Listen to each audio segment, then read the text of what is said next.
BDS വിദ്യാർത്ഥി നിതിൻ രാജിന്റെ മരണത്തിൽ അധ്യാപകർക്കെതിരെ കേസെടുത്തു. ആത്മഹത്യാ പ്രേരണ കുറ്റവും പട്ടികജാതി പട്ടികവർഗ അതിക്രമ നിരോധന വകുപ്പും ചുമത്തിയാണ് കേസ് രജിസ്റ്റർ ചെയ്തിട്ടുള്ളത്.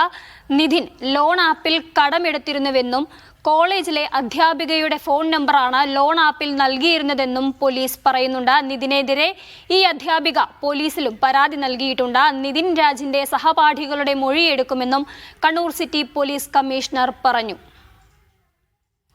ബിജീഷ് ഗോവിന്ദൻ ചേരുകയാണ്. പലവിധങ്ങളായിട്ടുള്ള ആരോപണങ്ങൾ ഈ കേസുമായി ബന്ധപ്പെട്ട് ഉന്നയിച്ച ഒരു സാഹചര്യത്തിൽ ഈ കേസിൽ ഒരു പ്രത്യേക അന്വേഷണ സംഘത്തെ ജില്ലാ സൈബർ സെല്ലിന്റെ വിദഗ്ധ സംഘം ഉൾപ്പെടെയുള്ള ഒരു അന്വേഷണ സംഘം ഈ കേസുമായി ബന്ധപ്പെട്ടിട്ട് നിലവിൽ ഫോം ചെയ്തിട്ടുണ്ട്.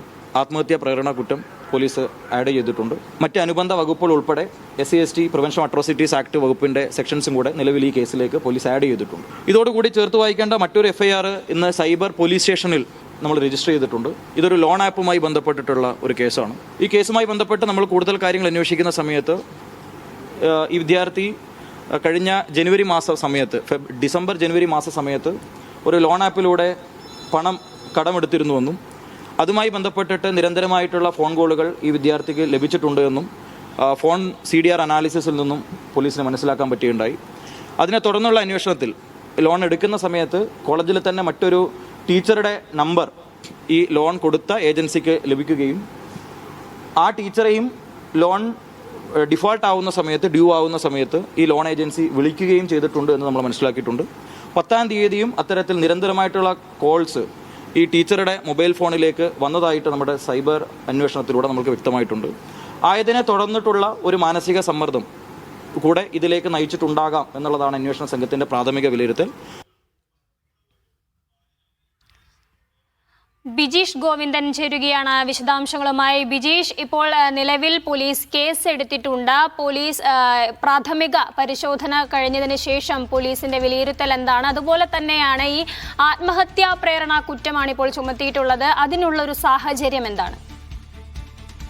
ഇതിന്റെ അകത്ത് കണ്ണൂർ അഞ്ചരക്കണ്ടി മെഡിക്കൽ കോളേജിലെ 1-ാം വർഷ BDS വിദ്യാർത്ഥിയായ നിതിൻ രാജിന്റെ മരണവുമായി ബന്ധപ്പെട്ടാണ് ഇത്തരത്തിൽ ആത്മഹത്യാ പ്രേരണ കുറ്റവും അതുപോലെ തന്നെ SC/ST അട്രോസിറ്റി തടയൽ വകുപ്പും ചുമത്തിക്കൊണ്ട് കേസ് എടുത്തിരിക്കുന്നത്. ഇതിനകത്ത് 2 പേരാണ് പ്രതികളായിട്ടുള്ളത്. ഒന്ന് റാം എന്ന് പറയുന്ന ഡോക്ടർ MK റാം എന്ന് പറയുന്ന അധ്യാപകനും അതുപോലെ തന്നെ ഡോക്ടർ സംഗീത നമ്പ്യാർ എന്ന് പറയുന്ന അധ്യാപികയും. ഇവർ 2 പേർക്കെതിരെയാണ് ഇന്നലെ കോളേജ് അധികൃതർ നടപടിയെടുത്തത്. 2 പേരെയും സസ്പെൻഡ് ചെയ്തിരുന്നു. ഇവരെ 2 പേരെയും പ്രതികൾ ചേർത്തുകൊണ്ടാണ് ഇപ്പോൾ പോലീസ് കേസ് രജിസ്റ്റർ ചെയ്തിരിക്കുന്നത്. 2 വകുപ്പുകൾ, ഒന്ന് ഈ പറഞ്ഞ ആത്മഹത്യാ പ്രേരണ, മറ്റൊന്ന് പട്ടികജാതി പട്ടികവർഗ വിഭാഗക്കാർക്കെതിരായ അതിക്രമം തടയൽ നിയമം. ഈ 2 വകുപ്പുകളിലും അന്വേഷണത്തിനായി 7 അംഗ പ്രത്യേക സമിതിയെ രൂപീകരിച്ചിട്ടുണ്ട്. അവർ ഈ നിതിൻ രാജിന്റെ സഹപാഠികളും അതുപോലെ തന്നെ കുടുംബക്കാരും ഉൾപ്പെടെയുള്ളവർ മൊഴി രേഖപ്പെടുത്തും. അതിനുശേഷമാകും ഈ കേസിന്റെ തുടർ നടപടികളിലേക്ക് പോലീസ് കടക്കുക. മറ്റൊന്ന് നിതിൻ രാജിനെതിരെയുള്ള ഒരു കേസാണ്. ഇത് നിതിൻ രാജ് കോളേജിലെ ഒരു അധ്യാപികയുടെ ഫോൺ നമ്പർ ഉപയോഗിച്ച് ലോൺ ആപ്പിൽ നിന്ന് ലോൺ എടുത്തിരുന്നു, വായ്പ എടുത്തിരുന്നു.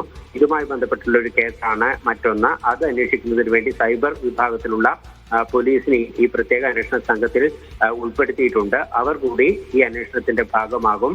നിതിന്റെ കുടുംബം ഉന്നയിച്ച ജാതി അധിക്ഷേപം ഉൾപ്പെടെയുള്ള ആത്മഹത്യാ പ്രേരണയ്ക്ക് കാരണമാകുന്ന കേസുകൾ സംബന്ധിച്ചുള്ള അന്വേഷണത്തിനാണ് ആത്മഹത്യാ പ്രേരണ കുറ്റം ചുമത്തിക്കൊണ്ടുള്ള അന്വേഷണവും ഒപ്പം തന്നെ ഈ ലോൺ ആപ്പുമായി ബന്ധപ്പെട്ട് സാമ്പത്തിക തട്ടിപ്പ് നടന്നതിന്റെ ഇതുമായി ബന്ധപ്പെട്ട അന്വേഷണമാണ് ആ വിഭാഗത്തിൽ നടക്കുക.